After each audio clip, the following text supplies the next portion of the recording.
आजच्या इंडियन एक्सप्रेसमधली एक न्यूज आहे की होच केल्स 21 इन पंजाब, म्हणजे 21 लोक मेलेत. कशामुळं? तर होचमुळे. आणि याच्यामध्ये एक अशी एक गोष्ट सांगितलेली आहे की हे काय झालेलं आहे याच्यामध्ये, की जो ॲक्च्युली गुन्हेगार होता ना, तर त्याने काय केलं, मिथॅनॉल जे आहे ते ऑनलाईन मागवलं आणि ते मिसळलं इथेनॉलमध्ये, आणि त्याच्यामुळं हे 21 लोक मेले. ॲक्च्युली काय गोष्ट आहे आपण पाहूयात, की होचचा अर्थ आहे की दारू, अल्कोहोल, जे जनरली इथेनॉल असतं. तर त्याच्यामध्ये जर लो क्वालिटी असेल तर त्याला होच म्हणतात. इथेनॉलमध्ये लो क्वालिटी असेल तर होच म्हणतात. लो क्वालिटीचा अर्थ काय, त्याच्यामध्ये दुसरे सबस्टन्सेस असतात. स्पेशली त्याच्यामध्ये मिथेनॉल असतं, जसं की या न्यूजमध्ये पाहिलं. तर काय होतं आपल्या बॉडीमध्ये, ज्यावेळेस आपण म्हणजे कोणी ज्यावेळेस इथेनॉल घेत असतं आणि त्याच्यामध्ये मिथेनॉल असेल, तर बॉडीमध्ये त्याचं जे आहे तर रूपांतर होतं फॉर्मिक ॲसिड आणि फॉर्मल्डिहाईडमध्ये.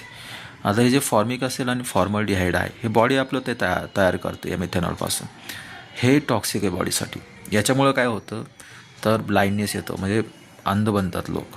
10 ml पर्यंत जरी कन्झ्युम केलं तरी ब्लाइंडनेस येतो. आणि याच्यामध्ये का असं का होतं, कारण जे आपली नर्व आहे, नर्व सेल ऑप्टिक, ती डॅमेज होते.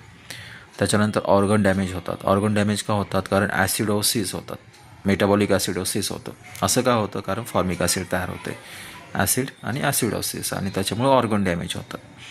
त्याच्यानंतर न्यूरोलॉजिकल जे प्रॉब्लेम आहे त्याच्यामध्ये खूप सारे असतात, जसं की कन्फ्युजन होतं, त्याच्यानंतर फिट येतात, सीझर येतात, त्याच्यानंतर कोमामध्ये जातो पर्सन, ब्रेन डॅमेज होतो. हाय सिरियस मोठे प्रॉब्लेम्स आहेत.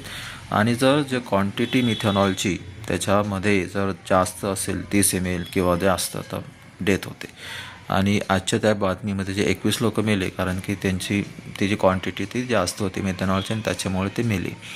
तर हे एक सिरियस इश्यू आहे अल्कोहोलचा. इथेनॉलमध्ये प्रॉब्लेम नाही, पण मिथेनॉलमध्ये प्रॉब्लेम आहे. मिथेनॉल जे आहे तर त्याचं कन्वर्जन हे जे स्ट्रक्चर काढलं ते हे आहे फॉर्मिक ॲसिड आणि हे आहे फॉर्मल्डिहाईड. तर हे तयार होतं आणि त्याच्यामुळे हे सगळे प्रॉब्लेम तयार होतात. सो हे ॲक्च्युली माहिती असणं गरजेचं आहे. दिस इज मिथेनॉल आणि त्याचे जे आहे सिरियस साईड इफेक्ट्स.